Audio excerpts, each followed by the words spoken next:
ओम शांति, ओम शांति, ओम शांति। आज है 7 अक्टूबर 2020। आज शिव बाबा क्या कहते हैं? आज बाबा कहते हैं, मीठे बच्चे आत्म अभिमानी होकर बैठो, अंदर घोटते रहो मैं आत्मा हूँ, मैं आत्मा हूँ। देही अभिमानी बनो, सच्चा चार्ट रखो तो समझदार बनते जाएंगे, बहुत फायदा होगा। प्रश्न, बेहद के नाटक को समझने वाले बच्चे किस एक नियम को अच्छी रीति समझते हैं? उत्तर, यह अविनाशी नाटक है। इसमें हर एक पार्टधारी को पार्ट बजाने अपने समय पर आना ही है। कोई कहे हम सदा शांति धाम में बैठ जाएं, तो यह लॉ नहीं है। उसे तो पार्टधारी ही नहीं कहेंगे। यह बेहद की बातें बेहद का बाप ही तुम्हें सुनाते हैं। ओम शांति। अपने को आत्मा समझकर बैठो, देह अभिमान छोड़कर बैठो। बेहद का बाप बच्चों को समझा रहे हैं। समझाया उनको जाता है जो बेसमझ होते हैं। आत्मा समझती है कि बाप सच कहते हैं। हम आत्मा बेसमझ बन गई है। मैं आत्मा अविनाशी हूँ और शरीर विनाशी है। मैं आत्म अभिमान छोड़ देह अभिमान में फंस पड़ा हूँ। तो बेसमझ ठहरे ना। बाप कहते हैं सब बच्चे बेसमझ हो पड़े हैं देह अभिमान में आकर। फिर तुम बाप द्वारा देही अभिमानी बनते हो तो बिल्कुल समझदार बन जाते हो। कोई तो बन गए हैं, कोई पुरुषार्थ करते रहते हैं। आधा कल्प लगा है। बाबा कहते क्या लगा? आधा कल्प लगा है बेसमझ बनने में। इस अंतिम जन्म में फिर समझदार बनना है। आधा कल्प से बेसमझ होते होते 100% बेसमझ बन गए हैं। देह अभिमान में, बाबा कहते हैं, देह अभिमान में आकर ड्रामा प्लान अनुसार तुम गिरते आए हो। अभी तुमको समझ मिलती है, फिर भी पुरुषार्थ बहुत करना है, क्योंकि बच्चों में दैवी गुण भी चाहिए। बाबा कहते हैं क्या चाहिए? बच्चों में दैवी गुण भी चाहिए।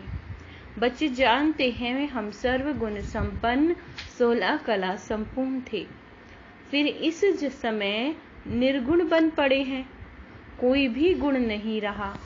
तुम बच्चों में भी नंबरवार पुरुषार्थ अनुसार इस खेल को समझते हैं। समझते समझते भी कितने वर्ष हो गए हैं, फिर भी जो नए हैं वह अच्छे समझदार बनते जाते हैं। औरों को भी बनाने का पुरुषार्थ करते हैं। कोई ने तो बिल्कुल नहीं समझा, बेसमझ के बेसमझ ही हैं। बाप आए ही हैं समझदार बनने। बच्चे समझते हैं माया के कारण हम बेसमझ बने हैं।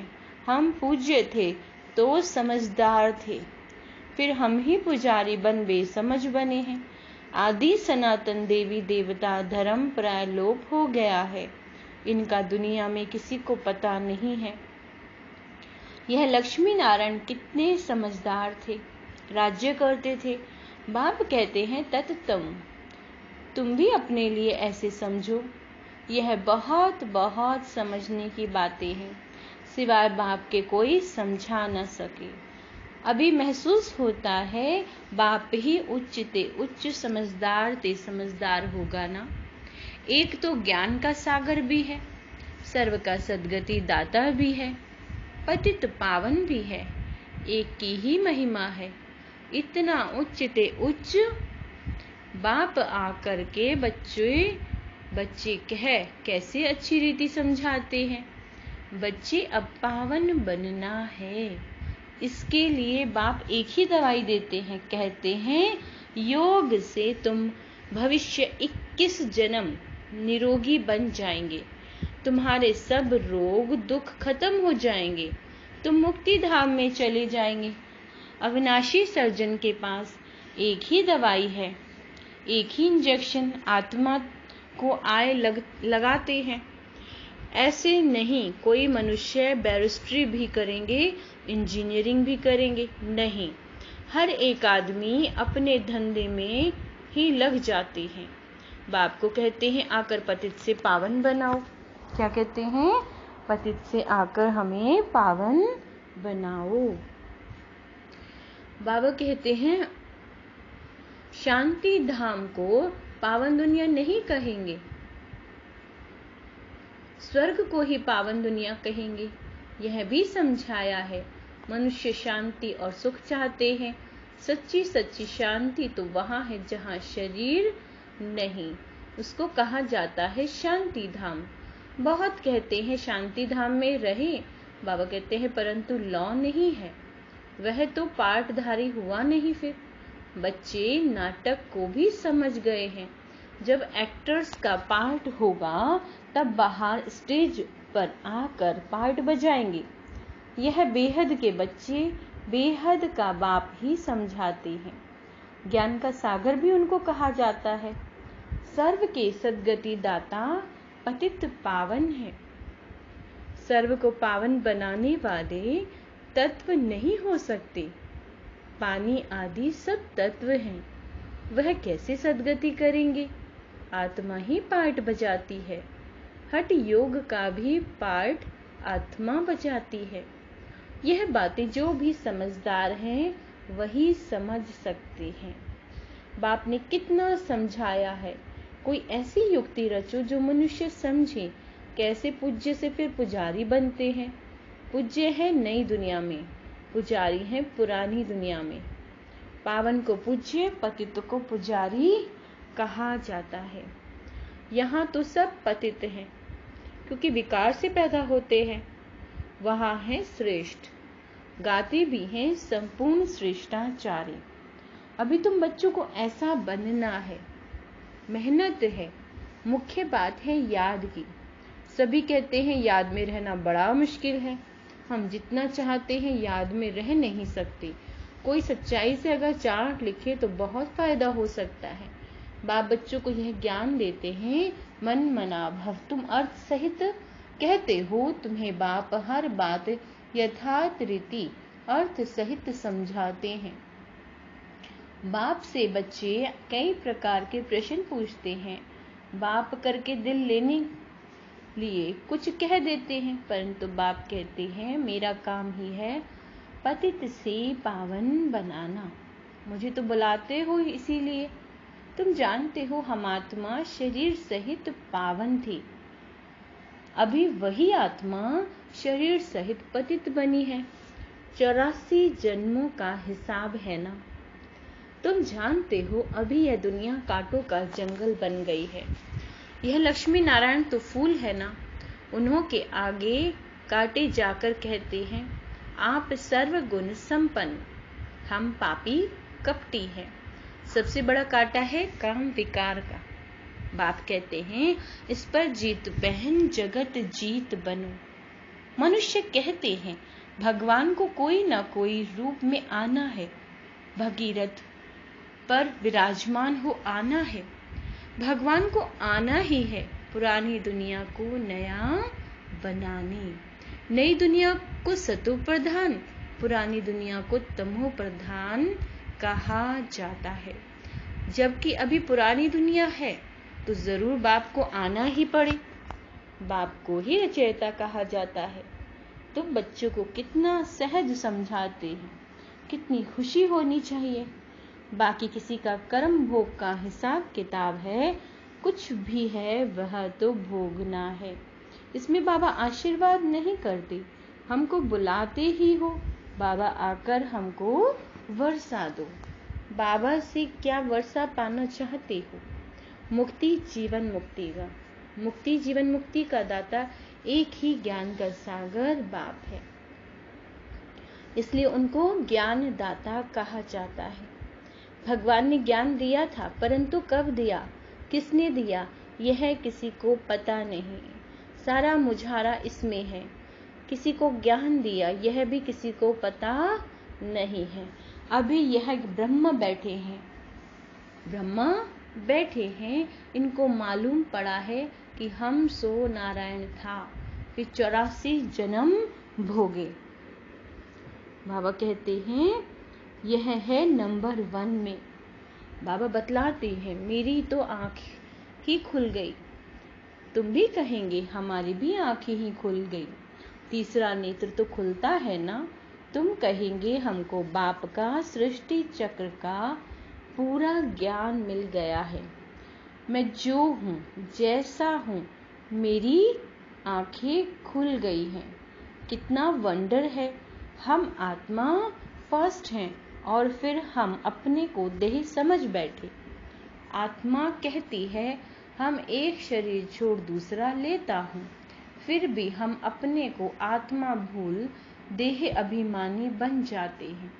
इसलिए अब तुमको पहले पहले यह समझ देता हूँ कि अपने को आत्मा समझ बैठो। अंदर में यह घोटते रहो कि मैं आत्मा हूँ। आत्मा न समझने से बाप को भूल जाते हैं। फील करते हो बरोबर हम घड़ी घड़ी देह अभिमान में आ जाते हैं। मेहनत करनी है। यहाँ बैठो तो भी आत्म अभिमानी होकर बैठो। बाप कहते हैं हम तुम बच्चों को राजाई देने आए हैं। आधा कल्प तुमने हमको याद किया है। कोई भी बात सामने आती है तो कहते हैं हाय राम, परंतु ईश्वर व राम कौन है ये किसी को पता नहीं है। तुमको सिद्ध करना है। ज्ञान का सागर पतित पावन सर्व का सद्गति दाता त्रिमूर्ति परम पिता परमात्मा शिव है। ब्रह्मा विष्णु शंकर तीनों का जन्म इकट्ठा है। सिर्फ शिव जयंती नहीं है परंतु त्रिमूर्ति शिव जयंती है। जरूर जब शिव की जयंती होगी तो ब्रह्मा की भी जयंती होगी। शिव की जयंती मनाते हैं परंतु ब्रह्मा ने क्या किया? लौकिक, पारलौकिक और यह है अलौकिक बाप। यह है प्रजापिता ब्रह्मा। बाप कहते हैं नई दुनिया के लिए यह नया ज्ञान अभी तुमको मिलता है, फिर प्राय लोप हो जाता है। जिसको बाप रचता और रचना का ज्ञान नहीं तो अज्ञानी ठहरे ना। अज्ञान नींद में सोए पड़े हैं। ज्ञान से है दिन, भक्ति से है रात। शिवरात्रि का अर्थ भी नहीं जानते, इसलिए उनकी हॉलीडे भी उड़ा दी है। अभी तुम जानते हो बाप आते हैं सबकी जोत जगाने। तुम सब बत्तियां आदि जगाएंगे तो समझेंगे इनका कोई बड़ा दिन है। अब तुम जगाते हो अर्थ सहित, वो लोग थोड़े ही समझेंगे। तुम्हारे भाषण से पूरा समझ नहीं सकते। अभी सारे विश्व का पर रावण का राज्य है। यहाँ तो मनुष्य कितने दुखी हैं। रिद्धि सिद्धि वाले भी बहुत तंग करते हैं। अखबारों में भी पढ़ता है इनमें इविल सोल है, बहुत दुख देते हैं। बाबा कहते हैं इन बातों से तुम्हारा कोई कनेक्शन नहीं। बाप तो सीधी बात बताते हैं, बच्चे तुम मुझे याद करो तो तुम पावन बन जाएंगे, तुम्हारे सब दुख दूर हो जाएंगे। अच्छा, मीठे मीठे सिक्की लदे बच्चों प्रति माता पिता बाप दादा का याद प्यार और गुड मॉर्निंग। रूहानी बाप की रूहानी बच्चों को नमस्ते। हम रूहानी बच्चों की रूहानी माता पिता बाप दादा को याद प्यार गुड मॉर्निंग और नमस्ते। आज बाबा धारणा के लिए क्या कह रहे हैं? बाबा कहते हैं यथार्थ रीति बाप को याद करने व आत्म अभिमानी बनने की मेहनत करनी है। सच्चाई से अपना चार्ट रखना है, इसमें ही बहुत बहुत फायदा है। सबसे बड़ा दुख देने वाला कांटा कौन सा है? काम विकार। इस पर योग बल से विजय प्राप्त कर पतित से पावन बनना है। बाकी किन्हीं भी बातों में तुम्हारा कनेक्शन नहीं है। वरदान विघ्न प्रूव चमकीली फरिश्ता ड्रेस धारण करने वाले। कैसी? विघ्न प्रूव। कैसी ड्रेस है? चमकीली ड्रेस धारण करने वाले सदा विघ्न विनाशक भव। स्वयं के प्रति और सर्व के प्रति सदा विघ्न विनाशक बनने के लिए क्वेश्चन मार्क को विदाई देना और फुल स्टॉप द्वारा सर्व शक्तियों का स्टॉक करना। सदा विघ्न प्रूव चमकीली फरिश्ता ड्रेस पहन कर रखना। मिट्टी की ड्रेस नहीं पहननी है। साथ साथ सर्व गुणों के गहनों से सजे रहना। सदा अष्ट शक्ति शास्त्र धारी संपन्न मूर्ति बनकर रहना। कमल पुष्प के आसन पर अपने श्रेष्ठ जीवन के पांव रखना। स्लोगन: अभ्यास पर पूरा अटेंशन दो तो फर्स्ट डिवीजन में नंबर आ जाएगा। आज मातेश्वरी जी के कुछ अनमोल वाक्य हैं। यह ईश्वरीय नॉलेज सर्व मनुष्य आत्माओं के लिए। पहले तो अपने को मुख्य पॉइंट ख्याल में अवश्य रखनी है। जब इस मनुष्य सृष्टि झाड़ का बीज रूप परमात्मा है, तो उस परमात्मा द्वारा जो नॉलेज मिलती है वो सब मनुष्य के लिए जरूरी है। भगवान जो हमें नॉलेज दे रहे हैं वो किसी एक व्यक्ति के लिए नहीं, सबके लिए ही जरूरी है। सभी धर्म वालों को यह नॉलेज लेने का अधिकार है। भल हर एक धर्म की नॉलेज अपनी अपनी है, हर एक का शास्त्र अपना है, हर एक की मत अपनी अपनी है, हर एक का संस्कार अपना अपना है, लेकिन यह नॉलेज सबके लिए है। भल वो इस ज्ञान को ना भी उठा सके, हमारे घर आने में ना आवे, परंतु सबका पिता होने के कारण उनसे योग लगाने से फिर भी पवित्र अवश्य बनेंगे। इस पवित्रता के कारण अपने ही सेक्शन में पद अवश्य पाएंगे, क्योंकि योग को ही सभी मनुष्य मानते हैं। बहुत मनुष्य ऐसे कहते हैं हमें भी मुक्ति चाहिए, मगर सजाओं से छूट मुक्त होने की शक्ति भी इस योग द्वारा मिल सकती है। मम्मा कहती हैं आ जपा जप, अर्थात इसका क्या अर्थ है? इसका अर्थ है निरंतर ईश्वरीय याद। यह जो कहावत है श्वासोश्वास आ जपा जाप जपते रहो, इसका यथार्थ अर्थ क्या है? जब हम कहते हैं आ जपा जाप, तो इसका यथार्थ अर्थ है जाप के बिगड़ श्वासोश्वास अपना बुद्धि योग अपने परम पिता परमात्मा के साथ निरंतर लगाना है, और यह ईश्वरीय याद श्वासोश्वास कायम चलती आती है। उस निरंतर ईश्वरीय याद को आ जपा जाप कहते हैं। बाकी कोई मुख से जाप जपाना या राम राम नहीं कहना है, मन ही मन में ईश्वर को निरंतर याद करना है। अंदर में कोई मंत्र उच्चारण करना, यह तो निरंतर चल नहीं सकता। वो लोग समझते हैं हम मुख से मंत्र उच्चारण नहीं करते हैं, लेकिन दिल से उच्चारण करना, यह है आ जपा जाप। परंतु यह तो सहज एक विचार की बात है। मम्मा ने कहा यह तो एक सहज विचार की बात है, जहां अपना शब्द ही आ जपा जाप है, जिसको जपने की जरूरत नहीं है। आंतरिक बैठ कोई मूर्ति का ध्यान भी नहीं करना है, ना कुछ स्मरण करना है, क्योंकि वो भी निरंतर खाते पीते रह नहीं सकेंगे। लेकिन हम जो ईश्वरीय याद करते हैं वही निरंतर चल सकती है, क्योंकि यह बहुत सहज है। जैसे बच्चा समझता है, अपने बाप को याद करता है, तो उसी समय बाप का फोटो सामने नहीं लाना पड़ता, लेकिन मनसा वाचा कर्मणा बाप के सारे ऑक्यूपेशन एक्टिविटी गुणों सहित वो याद आ जाता है। लौकिक में भी हम कोई बच्चा अपने पिता को याद करता है, तो मम्मा कह रही हैं कि उनकी हर चीज उसे याद आ जाती है कि वो ऐसे हैं, ऐसा करते हैं। वह याद आने से बच्चों की भी वो एक्ट चलती है, तब ही सन शोज फादर कहेंगे, फिर बच्चे भी वैसे ही रिएक्ट करते हैं। वैसे अपने को भी और सबकी याद दिल भीतर से मिटाए, उस एक ही असली पारलौकिक परम पिता परमात्मा की याद में रहना है। इसमें उठते बैठते खाते पीते निरंतर याद में चल सकते हैं। उस याद से ही कर्मतीत बनते हैं, तो इस नेचुरल याद को ही आ जपा जाप कहते हैं। अच्छा, ओम शांति।